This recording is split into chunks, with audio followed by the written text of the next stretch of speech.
É isso aí, torcida do Mengão. Bora para as últimas notícias e informações do Flamengo. Mengão que amassou o Vasco ontem. Foram mais de 30 chutes ao gol contra uma finalização do Vasco, né? Só não foi goleado por conta do Léo Jardim. Mais uma vez o Léo Jardim salvando o Vasco.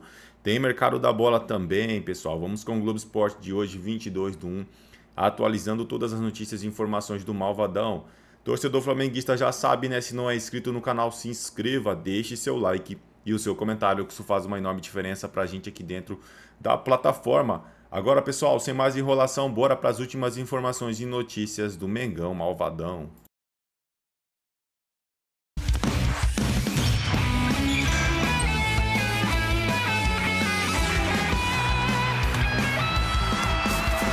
Muito boa tarde, gente boa. A Globo Esporte chegando, falando da supremacia do Flamengo para cima do Vasco, que continua, ganhou de novo. 1-0, gol do Carrascal. Gente, o Vasco não vence o Flamengo há quase 3 anos. Nesse tempo aí, 13 jogos, 9 vitórias do Flamengo e 4 empates. E se a gente voltar mais no tempo, essa diferença também impressiona, porque o Vasco foi campeão pela última vez em 2016 e desde 2017 já são 35 clássicos, 20 vitórias do Flamengo, 13 empates e 2 vitórias do Vasco. No jogo de ontem também teve mais um dado impressionante, foram 30 finalizações do Flamengo contra uma do Vasco.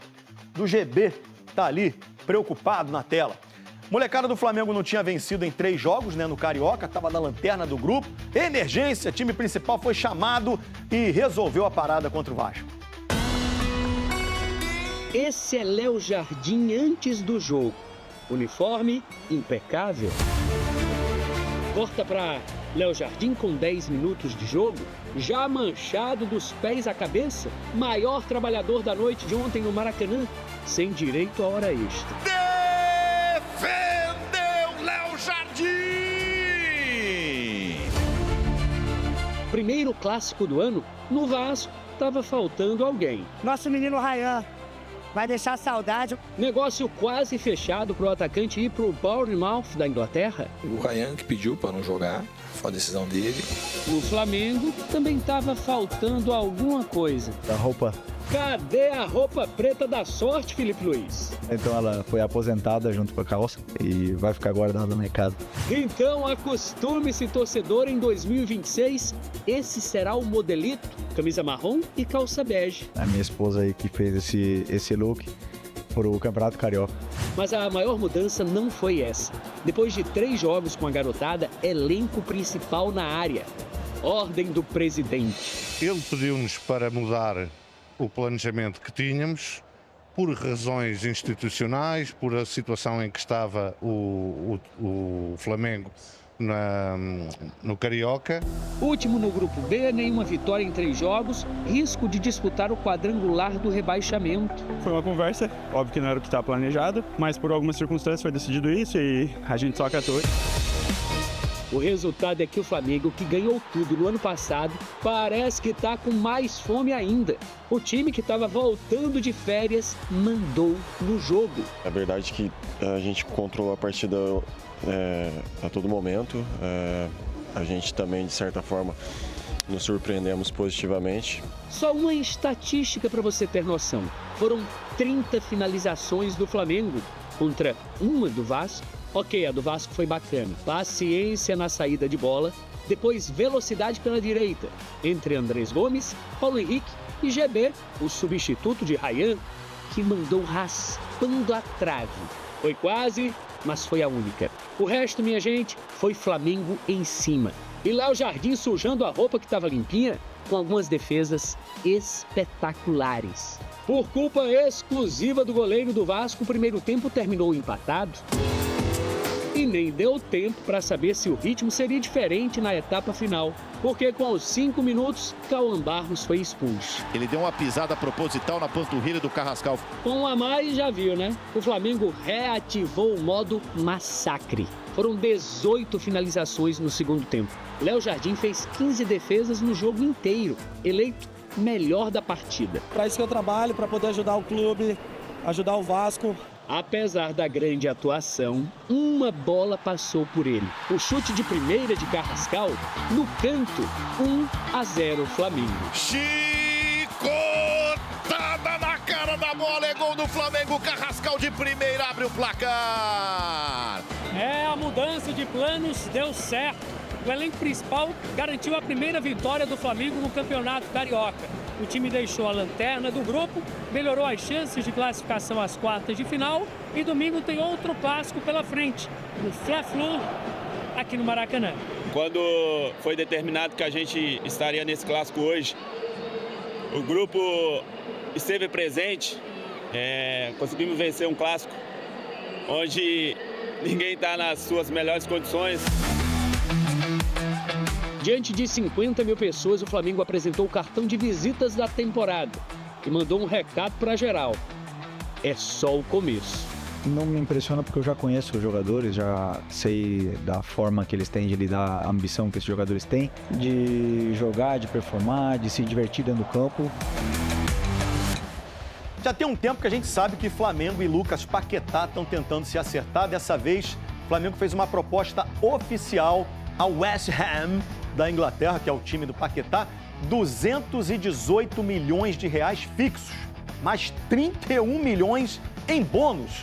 Antes do jogo contra o Vasco, o diretor de futebol do Flamengo, José Boto, falou sobre essa negociação. O principal entrave é financeiro, estamos a falar de verbas muito altas. É verdade que já baixámos essas verbas significativamente e há uma terceira parte que não está muito convencida em vender o Paquetá. Temos tido avanços significativos nessa questão. Agora, dizer que é uma operação muito difícil, uma operação, quando eu digo muito difícil, porque estamos a falar de valores e de jogadores de um patamar muito grande. Não é fácil, né? E pelo lado do Vasco, se não fosse Léo Jardim, gente, vamos ver algumas defesas que ele fez. Então, que tá no GE. Globo, que tá quentinha, acabou de sair do forno. Flamengo, enfim, oficializou a proposta ao West Ham pelo Lucas Paquetá, por ação da Emanuele Ribeiro e da Luísa Sá. 35 milhões de euros fixos foi o que ofereceu o rubro-negro carioca e mais 5 milhões de euros em bônus. Essa é uma expectativa grande por parte do torcedor e ontem, quando o Flamengo convocou a sua cavalaria, antecipou o retorno dos seus principais jogadores para o clássico contra o Vasco, vencido pelo Flamengo por 1-0, já se imaginava que essa proposta pudesse ser apresentada, né, ainda nessa quinta-feira, porque o José Boto falou sobre a expectativa dessa negociação. Ele se mostrou bastante otimista e disse que nas últimas horas havia tido um avanço nas conversas. Vamos dar uma olhada no que disse o homem forte do futebol do Flamengo para o Bruno Halper ontem no gramado do Maracanã. Temos tido avanços significativos nessa questão. Agora, dizer que é uma operação muito difícil, uma operação, quando eu digo muito difícil, porque estamos a falar de valores e de jogadores de um patamar muito grande, em que vamos ter que ter alguma paciência, vamos ter que contar com a colaboração do West Ham, não é? Negociar com o West Ham. Estamos a falar de verbas altas. É verdade que já baixámos essas verbas significativamente. Mas há muita coisa, há formas de pagamento, há uma série de situações que não é só toma lá isto e dá cá o jogador, não é? Hoje o senhor está otimista? Eu sou otimista por natureza. O José Boto falando ontem com o Bruno Halper no gramado do Maracanã antes da vitória do Flamengo por 1-0, dizendo que estava ali otimista, que a operação não seria fácil e agora é oficial, tá lá no GE. Globo, a proposta do Flamengo tá na mesa do West Ham. Pode chegar a 40 milhões de euros em 35 fixos e mais 5 em bônus. Agora sim, a gente começa do jeito. Fala, torcida do Mengão, sejam todos bem-vindos. Bora aqui para as últimas notícias e informações do Mengão. O Mengão que atropelou, né, nas estatísticas e na partida o Vasco ontem, né? O Vasco só não foi goleado por conta do Léo Jardim. Pessoal, vamos aqui com o jogo aberto, trazendo as últimas informações do Malvadão, deixando os créditos ao canal do Jogo Aberto na plataforma do YouTube. Torcedor flamenguista, se não é inscrito no canal, se inscreva, deixe seu like e o seu comentário, que isso faz uma enorme diferença pra gente aqui dentro da plataforma. Agora, sem mais enrolação, bora para as últimas notícias e informações do Malvadão.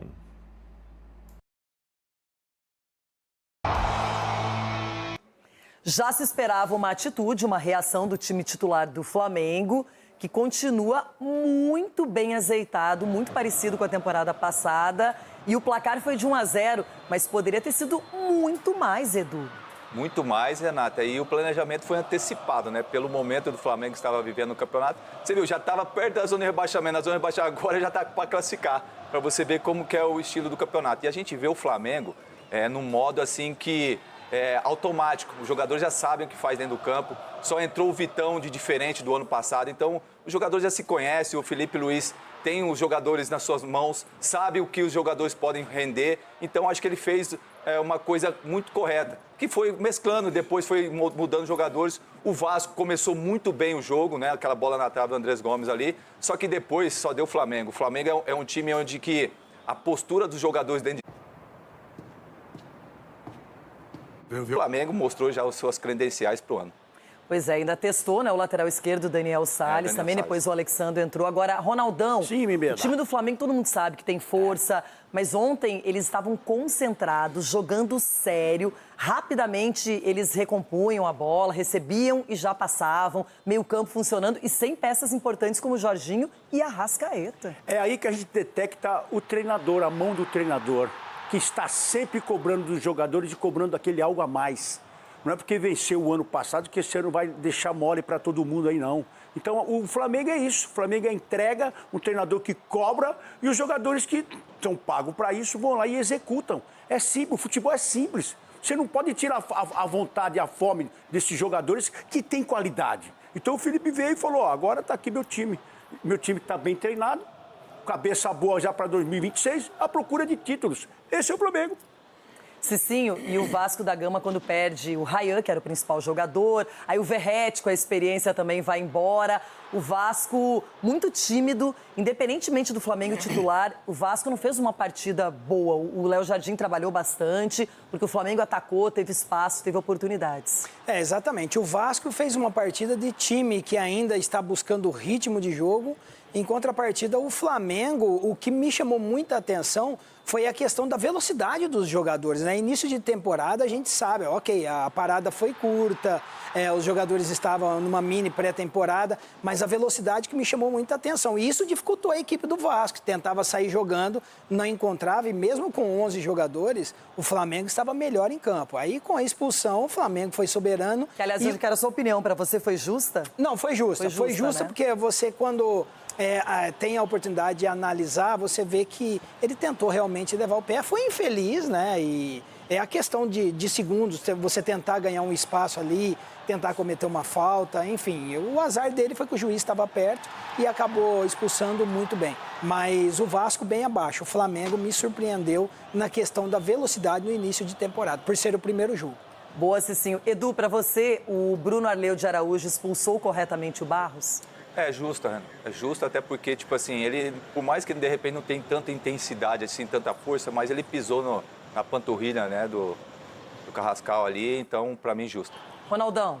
Eu adoro o Diniz, mas ele vai ver agora com mais calma que a expulsão é inevitável. Foi um pisão, então não tem como, Diniz. Direto, né? Não tem como. Que desânimo, hein, vendo o Flamengo. Que hoje Eu conheço você. O Flamengo tem o clássico contra o Fluminense no final de semana. Então, tem clássico ainda. O Corinthians tem o clássico hoje também com o Santos, tudo. Vamos lá, né? Tem o Bahia também, a estreia do Coringão lá. Ele tá tentando ver um ponto fraco no Flamengo que não tem. Então, mas o que acontece? Aí é o seguinte, o que eu posso dizer aqui pra vocês? É o campeão brasileiro contra o campeão da Copa do Brasil. Ok. E aí, vamos ver. Os times que estarão diretamente na Libertadores. Eu disputei esse torneiozinho, como é que chama? Supercopa do Brasil. Supercopa do Brasil. Jogamos contra quem? Contra o Flamengo. O que aconteceu? O quê? 1-0 pra nós. É só puxar aí, Mas bebê. o Corinthians tinha o Ronaldo Giovanelli. Tinha o Ronaldo no gol. Mais. O craque Neto fez gol de cabeça e o jogo foi bonito, bebê. E jogo é jogado e lambaria pescado. Vai ser uma boa disputa, estamos atentos. Agora vamos fazer aquele giro, aquela passada bem... É isso aí, torcida do Mengão, e bora para mais uma notícia, pessoal. O Flamengo ganha posição em ranking de clubes mais ricos do mundo. Real Madrid lidera. Flamengo aparece a 29ª posição, o clube mais rico do mundo em ranking atualizado da Deloitte, empresa que faz levantamentos de desempenho financeiro de times de futebol. A consultoria anual intitulada Football Money League. Os cariocas ganharam uma posição uma vez que a lista de 2025 rubro-negro aparecia com o 30º colocado. Segundo o ranking, o Flamengo aparece com uma receita de 202 milhões de euros, cerca de 1,26 bilhões. No ano passado, o time carioca apareceu com uma receita estimada de 198 milhões de euros. O grande impacto de uma temporada para outra foi o valor arrecadado pelo clube carioca pela participação no Mundial de Clubes da FIFA, disputado no meio do ano nos Estados Unidos. No levantamento da Deloitte, considerado apenas receitas do ano anterior, como direitos de transmissões, bilheteria e atividades comerciais, valores obtidos após a venda de atletas não são levados em conta. O líder segue sendo o Real Madrid, que acumula o total de 1,1 bilhão de euros, cerca de 7 bilhões. Este é o terceiro ano seguido em que os merengues aparecem no topo. Então fica assim, ó, Real Madrid, 1 bilhão, Barcelona, 974, Bayern de Munique, 860 milhões. Aqui a queda do Paris Saint-Germain, né, para 837 milhões. Liverpool, Manchester City, Arsenal, Manchester United, Tottenham e Chelsea. Felipe Luiz, treinador do Flamengo, concedeu entrevista coletiva na noite da última quarta-feira, logo após a estreia dos titulares da equipe, na vitória por 1-0 sobre o Vasco da Gama no estádio do Maracanã pelo Campeonato Carioca. O técnico foi questionado a respeito de um possível retorno de Lucas Paquetá. A ESPN tem trazido uma cobertura completa e atualizada a respeito dos pequenos passos da difícil negociação entre as partes. O técnico se esquivou ao falar sobre o tema, mas ressaltou o amor que Paquetá sente pelo Flamengo como um possível trunfo para o clube carioca. É a primeira e a última vez que vou falar sobre o caso Paquetá. É sabido, não vamos esconder a ninguém que queremos muito ter aqui o Paquetá. É sabido que o Paquetá quer muito vir para cá, mas todas as negociações há uma terceira parte e há uma terceira parte que não está muito convencida em vendê-lo. Vamos ter que ter alguma paciência, contar com a colaboração do West Ham, negociar com o West Ham. Não é uma coisa como o Football Manager. Há muitas coisas envolvidas. Não é exclusivo de um clube brasileiro pagar parcelado. Todos os clubes no mundo pagam parcelado. Há uma série de negociações e tratativas que têm que ser feitas, que demoram o seu tempo. É isso aí, pessoal. Agradeço a vocês pela companhia. Se não é inscrito no canal, se inscreva, deixe seu like e o seu comentário, que isso faz uma enorme diferença pra gente aqui dentro da plataforma. Valeu!